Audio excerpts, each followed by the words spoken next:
Fala aí, eu sou o Luiz Otávio. Eu sou a Ana Cláudia, nós somos os dois faladores. E o tema de hoje é liberdade de expressão.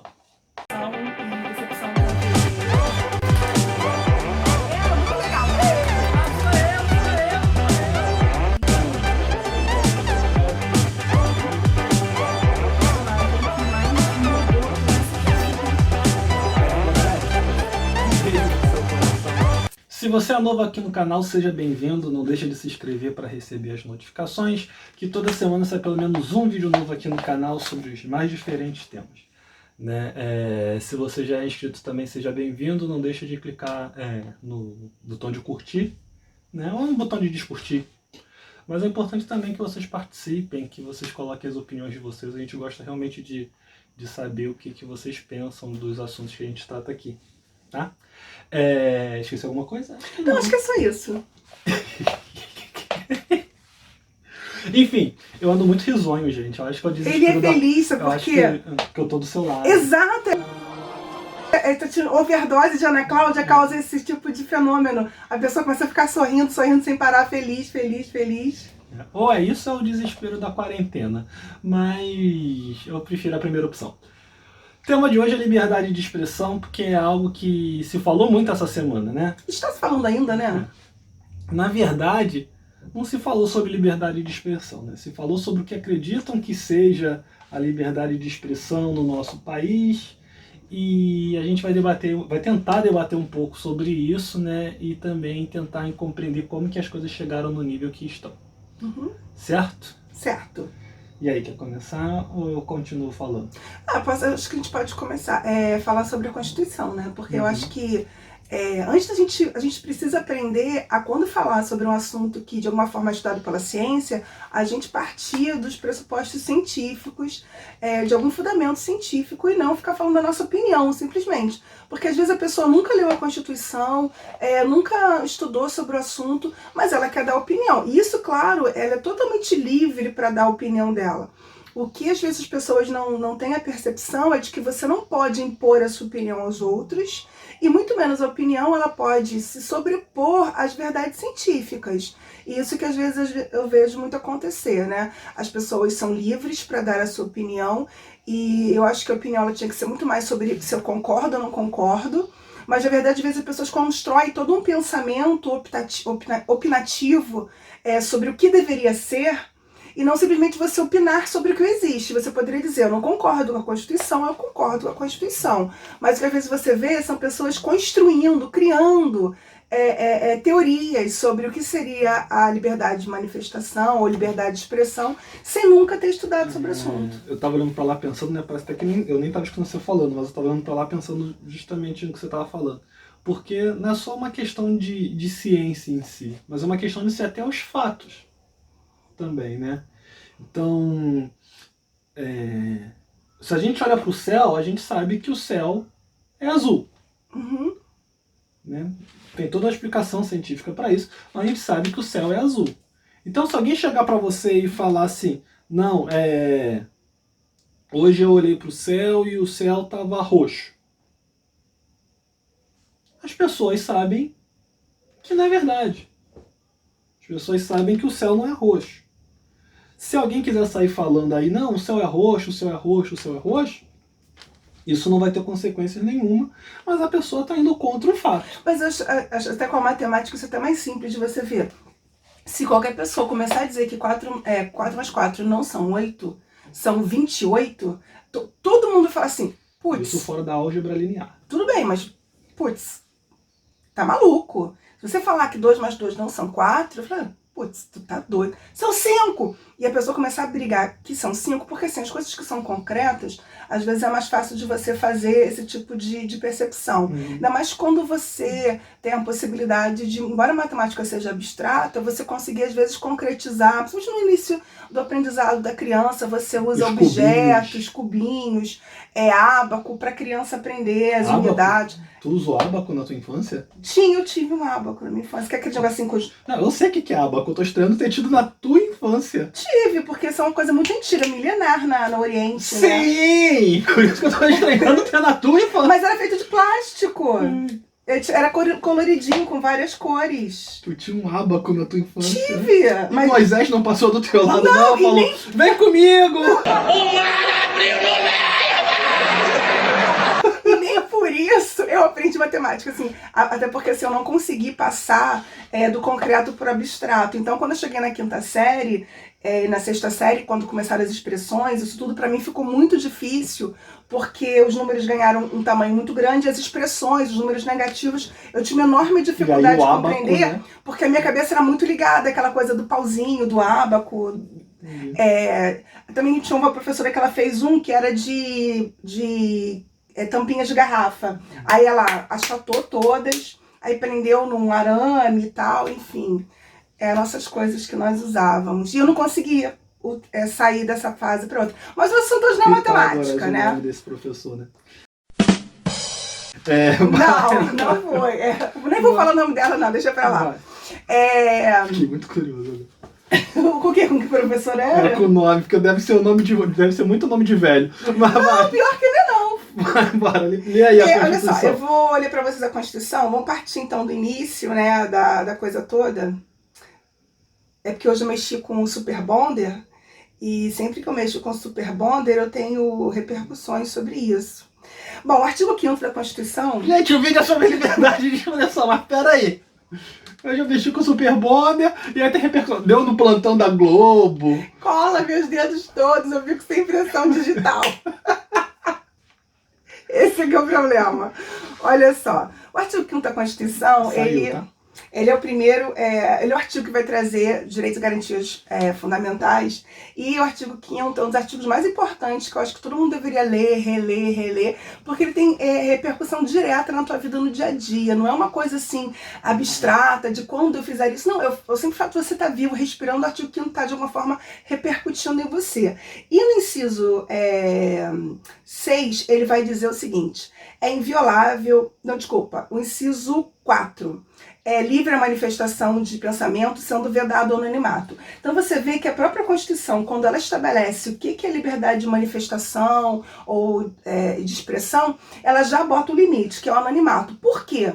Porque uma coisa é a censura, outra coisa é a responsabilização. A censura... Ou seja, tu quer falar o que tu quer, mas aguenta o que tu vai falar. Sim, porque você, sendo anônimo, você não vai poder responsabilizar. Então ele já está deixando uma dica para você de que aquilo que você disser, você é responsável pelo que você diz. Então se a pessoa, por exemplo, criou uma conta fake no Twitter, e está se expressando, ela é responsável. Mesmo a conta sendo fake, ela está dentro da lei ou está fora? Ela está fora da lei porque ela está no anonimato. Ela criou um nome fictício. E ainda é falsidade ideológica. Quando entra a falsidade ideológica? Depende do quanto ela falsificou. Se ela usou os dados de outra pessoa, é falsidade ideológica. Se ela criou um nome maluco, que não existe... tipo gatinha manhosa?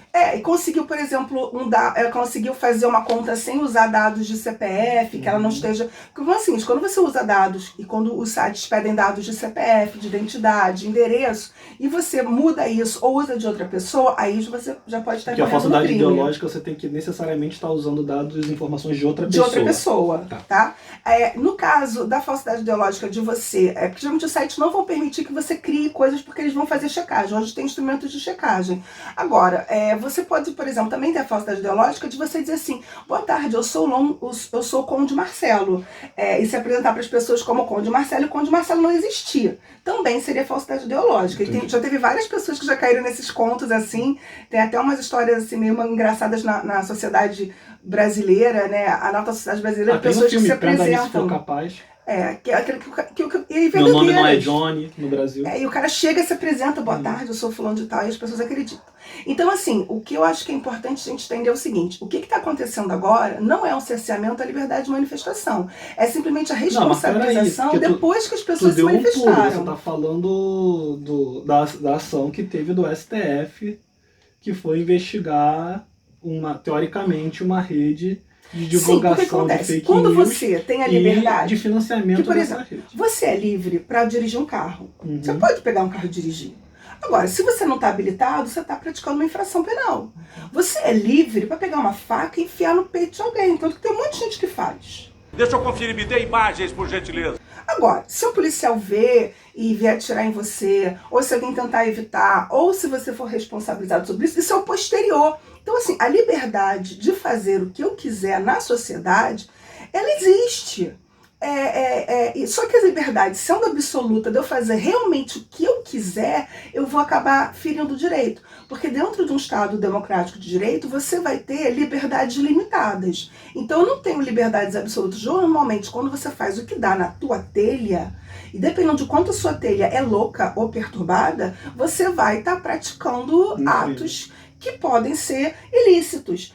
Nem sempre podem ser crimes, porque, por exemplo, se eu resolvi, igual uma vez eu vi no... Dá um tapa na minha cara, por exemplo.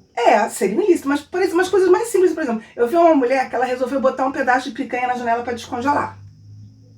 Aí o pedaço de picanha começou a sangrar na janela. Como ela botou na grade da janela, aquilo começou a pingar pelo prédio. Aí pingou na janela da vizinha. Aí sangrou a janela da vizinha.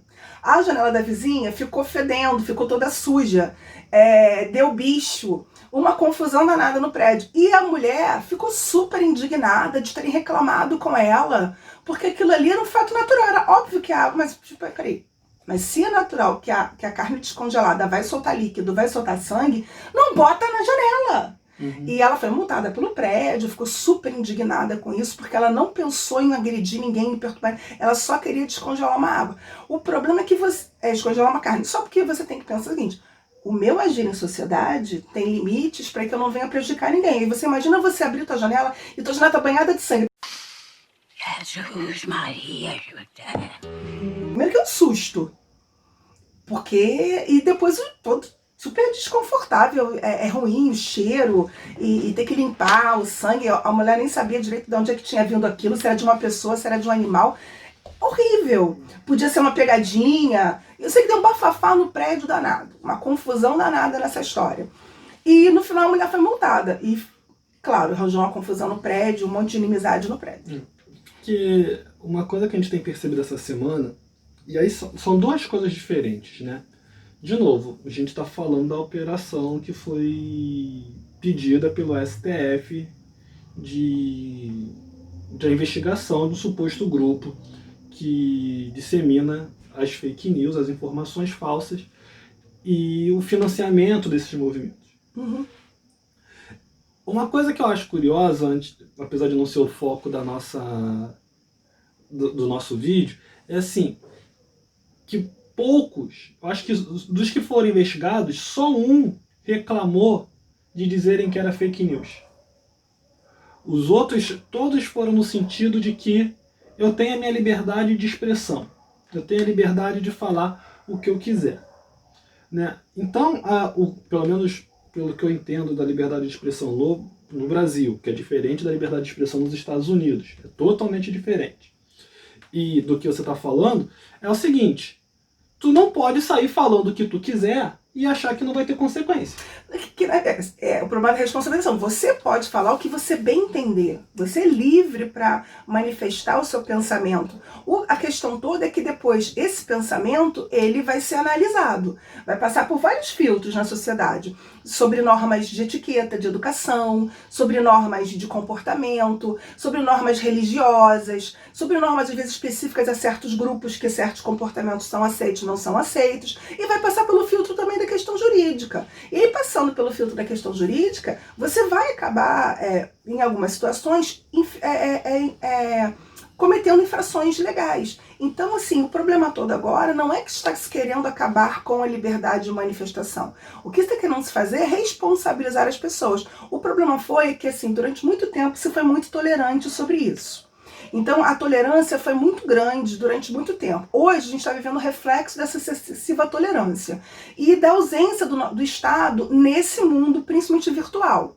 Então, assim, a gente tem pouca legislação com relação a crimes virtuais. Existe, mas eu acho ainda que é muito pouca. Eu acho que ela é muito tímida. Eu não acho que a gente tem que fazer marcos rígidos de regulação, mas eu acho que as pessoas precisam entender que aquilo ali não é território sem lei e precisam principalmente ver as repercussões das suas ações, porque até então era muito raro você ver uma pessoa ser culpabilizada. Eu sempre uso nas minhas aulas, quando eu falo disso, um exemplo, por exemplo, de uma mulher que ela foi processada porque ela compartilhou aqueles posts do tipo assim, era uma veterinária que botavam a foto da loja da veterinária, da clínica veterinária e da veterinária mulher.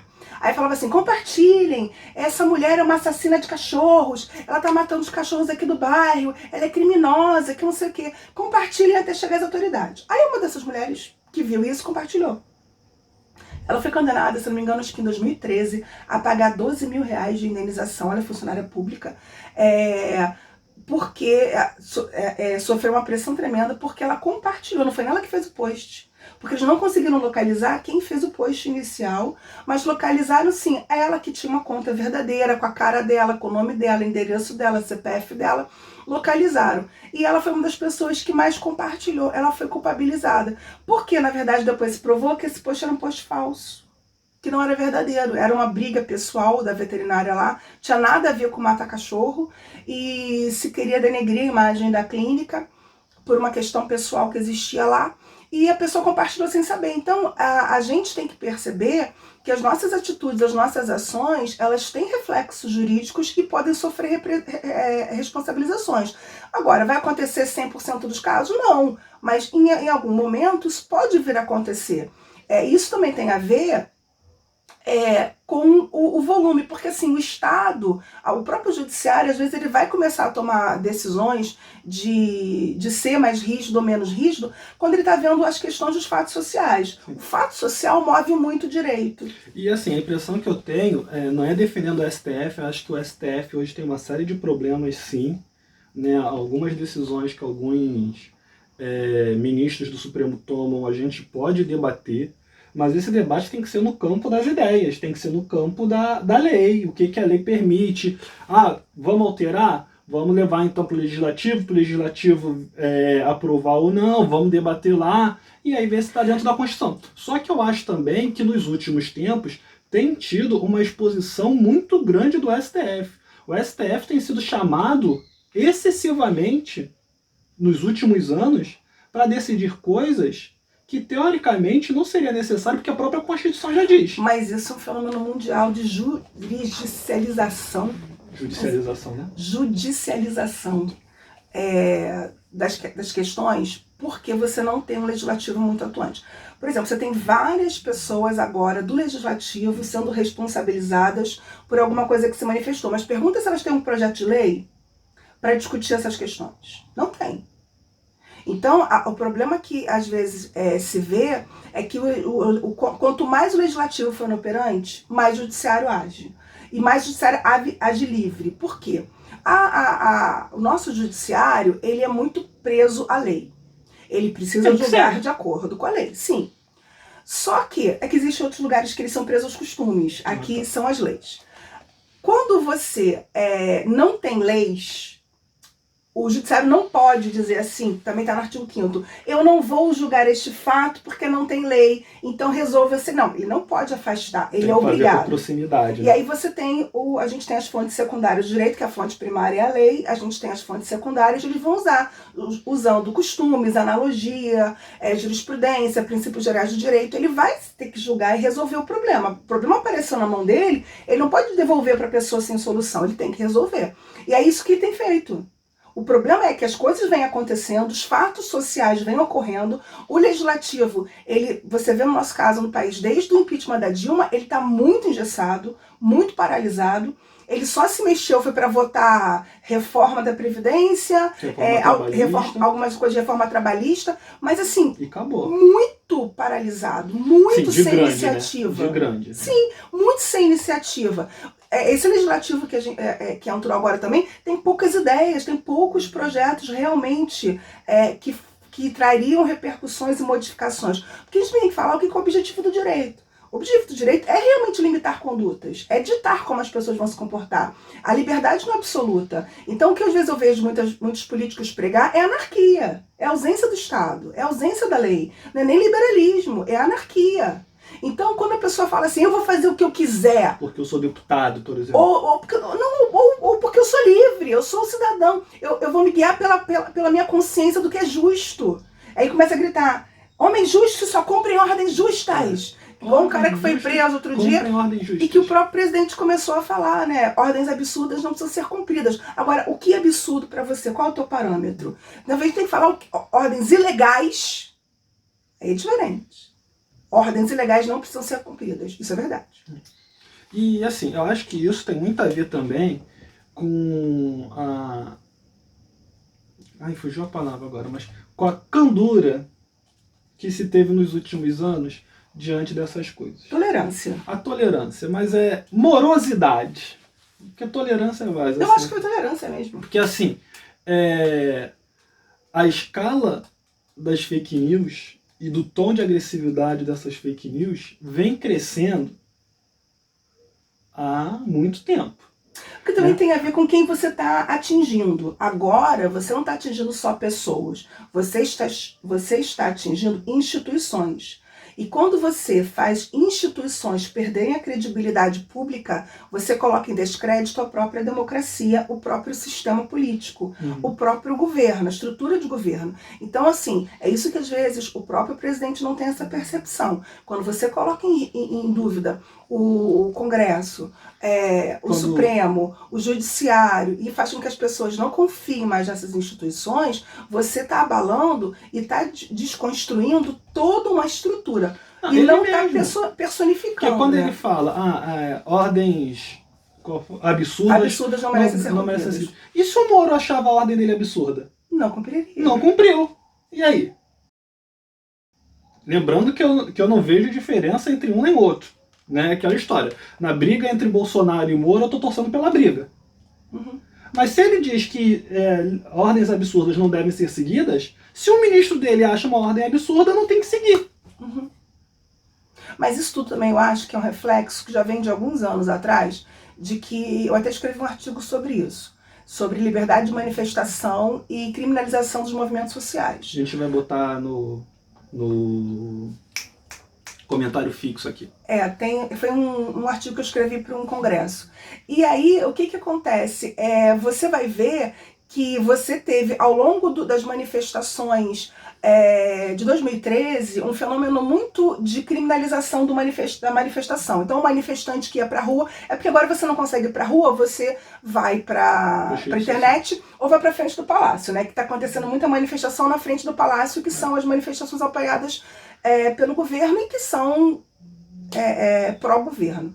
E aí, que estão criando toda essa discussão, né? Até onde eu posso me manifestar. Tudo, você pode manifestar o que você quiser, agora aguenta. As consequências da sua manifestação. Você quer dar na cara de alguém? Você dá, agora você aguenta. Entendeu? Você pode fazer o que você bem entender, mas aguenta. Então, e o aguenta que a gente fala, aguenta dentro da lei. Sim. Né? E vai receber as repercussões disso. O problema todo é que às vezes eu vejo que as pessoas querem direitos sem deveres. Isso aí é um comportamento muito infantil, né? A todo direito corresponde um dever. Então, se eu tenho o direito de falar, ótimo, fale o que você quiser. Agora se responsabilize. Seu dever é se responsabilizar sobre o que você falou. Então, por isso que é vedado o anonimato. Se a Constituição não tivesse colocado isso aqui, esse vírgula vedado o anonimato, ele talvez teria colocado uma liberdade restrita. Mas quando ele coloca que eu não posso ficar anônimo, que eu preciso de alguma forma deixar claro quem eu sou, até mesmo quando você usa um pseudônimo, se saber quem é o dono do pseudônimo, porque às vezes alguns atores, alguns artistas usam pseudônimo, mas você sabe quem é aquela pessoa, né? Você vai acabar trazendo uma ausência de responsabilização. E não é isso que a lei quer. A lei quer limites. E é isso que a gente precisa entender. Os limites são bons, são naturais e eles são necessários. Liberdade absoluta, ela vai oprimir alguém. Isso você vê claramente com a coisa da música. Se o teu vizinho tá lá na live, feliz da vida, ouvindo a live, que ele tá curtindo, ele tá oprimindo outras pessoas que não querem ouvir aquela live. Ou querem ouvir de outra forma. Então, se ele ouve no último volume, gritando, cantando igual um desesperado, ele tá oprimindo outras pessoas de exercer os seus direitos. Que fosse de fazer qualquer coisa. E é isso que às vezes não se tem essa percepção e acha que você tem que tolerar. Ah não, qual o problema? Eu estou feliz, eu ouço a música ao volume que eu quiser. Eu também não entendo nem por que os aparelhos de som são feitos para volumes tão altos. Eu ainda tenho essa dúvida. Para mim, se eu sou político, eu já teria feito uma lei para regular as empresas que fazem o aparelho de música para que os aparelhos domésticos tivessem um controle de decibéis. e que não tivesse um decibel tão alto a ponto de perturbar o outro. Agora, se é para show, se é para bar, se é para qualquer outra coisa que vai ter uma necessidade maior, beleza, você compra um equipamento profissional com licença e autorização para isso. Simples. Tem coisas que você podia resolver. Em vez de você ficar discutindo anos e anos a fio, brigando. A lei está aí para isso. Ela disciplina, organiza, mas ela, infelizmente ela não educa. O que às vezes acaba acontecendo é que a gente tem que usar a sanção. Só o fato de você fazer às vezes a lei não faz automaticamente as pessoas compreenderem e seguir. E aí no Brasil o que a gente acaba usando muito? A sanção, que eu acho vergonhoso. Você vai ver, por exemplo, nas nossas estações de trem, de metrô, um monte de catraca, câmera e segurança para tomar conta de quem comprou o bilhete. E você vai em outros países como a Alemanha, não tem nenhuma catraca, porque lá existe educação e as pessoas compram bilhete. Naturalmente compram bilhete. Aqui não, você tem que obrigar a pessoa, você tem que mostrando ali que tem fiscalização, que tem vigilância, senão a pessoa descumpre, porque não há educação. E aí você precisa começar a ensinar nas escolas, eu sempre falo isso, direito constitucional tinha que ser ensinado na escola. E eu acho que quando você ensina direitos humanos, direito constitucional, você está incutindo valores a esse indivíduo. E esses valores são valores de convivência. E você não precisa nem estar trazendo a discussão religiosa, do tipo assim, minha religião fala isso, eu acredito no Deus X, no Deus Y. Não, a nossa Constituição, os direitos humanos, eles têm valores de respeito, tolerância, de igualdade, tal qual a maioria das religiões, que você poderia estar ensinando para as pessoas.